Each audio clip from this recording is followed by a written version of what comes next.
This channel does not promote any violent, harmful, or illegal activities. All content provided by this channel is meant for an educational purpose only. Top quality और consistent performance के लिए सिर्फ silver pump नाम याद रखना। প্রতিদিনের মতোই যাচ্ছিলেন টিউশন পড়তে। কে জানতো মাঝ রাস্তায় এত বড় বিপদ অপেক্ষা করছে তার জন্য।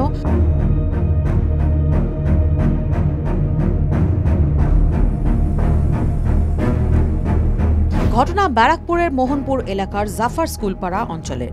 প্রাইভেট টিউশন পড়তে যাওয়ার সময় অষ্টম শ্রেণীর ছাত্রীকে তুলে নিয়ে গিয়ে ধর্ষণ করল এক যুবক।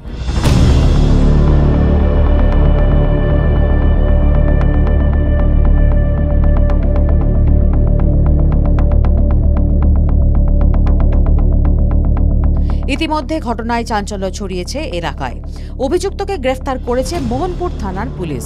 জানা গিয়েছে প্রতিদিনের মতোই গৃহশিক্ষকের কাছে পড়তে যাচ্ছিলেন সেই নির্যাতিতা, কিন্তু মাঝপথেই তাকে হঠাৎ করে তুলে নিয়ে যায় অভিযুক্ত। তারপর একটি পরিত্যক্ত বাড়িতে গিয়ে চলে নারকীয় কাণ্ড। এরপর সেখান থেকে প্রাণ বাঁচিয়ে নিজের বাড়ি পালিয়ে আসেন নির্যাতিতা। পরিবারের দাবি, ঘরে ঢুকতেই নাকি মাটিতে লুটিয়ে পড়ে সে। জানায় তাকে ধর্ষণ করা হয়েছে। পরিবার তরফে জানা গিয়েছে অভিযুক্ত যুবককে নাকি আগে থেকেই চিনতেন সেই নির্যাতিতা। তাকে নাকি কাকা সম্বোধনেও ডাকত সে, কিন্তু সেই কাকাই যে এমন নারকীয় কাণ্ড ঘটাবে তা কল্পনার বাইরে ছিল নির্যাতিতার। 14 বছরের মেয়ে, আমি স্যার রান্নার কাজে গিয়েছিলাম, টিউশনিতে ছিল মেয়ে। আর যে ছেলেটা কাজটা করেছে ওকে কাকা কাকা ডাকে আমার মেয়ে, ঠিক আছে। ও বুঝতে পারিনি, ওকে ডেকে নিয়ে গিয়ে জোরজবস্তি নিয়ে গিয়ে ওর সঙ্গে খারাপ ব্যবহার করেছে। আমি রান্নার কাজে গেছিলাম, তো টিউশনির বাড়িতে বলেছিলাম ওকে থাকতে। তো পটি পেয়েছিল বলে বাড়িতে এসেছিল।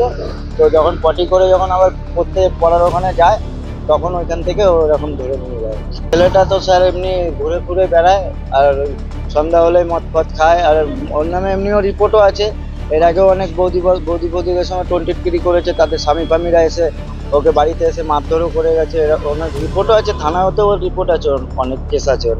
নাবালিকাকে জোর করে যখন তুলে নিয়ে যাচ্ছিল অভিযুক্ত, সেই সময় বহু চিৎকার চেঁচামেচি নাকি করেছিলেন নির্যাতিতা, কিন্তু তারস্বরে মাইক বাজার কারণে নির্যাতিতার কাতর আর্তনাদ পৌঁছতে পারেনি কারোর কান পর্যন্ত। TV9 Bangla digital.